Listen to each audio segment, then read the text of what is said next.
Hello YouTubers, this is Brad the Tinkerer back with another house project. This is a fusion juicer and my wife told me that it just stopped working, that she's sure the motor burned out. Well, as is the case with most of these electric motors, they really don't burn out. They can last a long time. There's usually two problems. One is, if you've seen my other videos, the capacitor probably went bad. Or the other is there's some switch somewhere in that's defeating this thing. And it's usually a safety switch or some kind of switch. So I'm gonna take this thing apart and look at it. I've already done it, but basically you take these things apart. And the main thing about this kind of stuff is don't be afraid to open these things up. There's nothing scary in here. You know, unplug it, you're not gonna get hurt. There's 6 screws, 1, 2, 3, 4, 5, 6. I've removed these screws. And then you open up the back. Power comes in.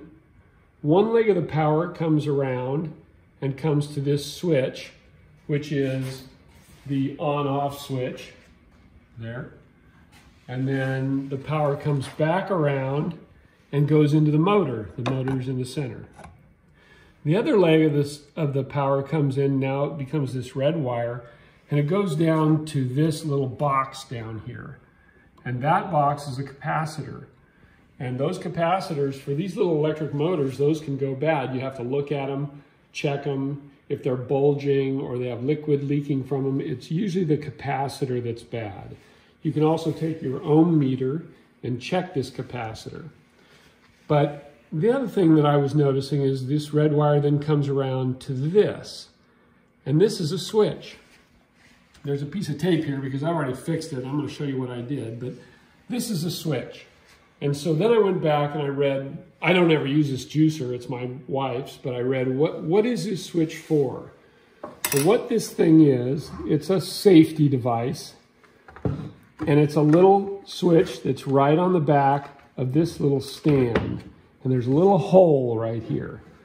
And what happens is this plastic container that catches all the stuff that the waste after you've juiced, has a little nipple right there.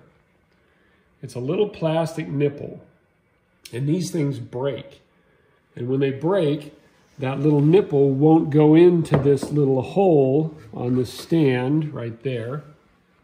And it won't activate this switch right there, and the whole thing doesn't work. So what's the solution? Well, the solution, what the company would like you to do is go out and buy another one of these plastic bins. I don't know how much this costs, but I'm sure it's real money. So instead of that, what I did was I just took this switch out and I just cut these wires. This switch just pulls right off. I cut the wires, and with a wire nut, I'm going to put them together. And when I do that, this works fine. So that's the solution. That's my solution. So hopefully this helps somebody out there. And remember, don't throw away this stuff. How many people ended up putting this in the trash because it didn't work when you could just fix it? So hope that helps. Thanks. Bye.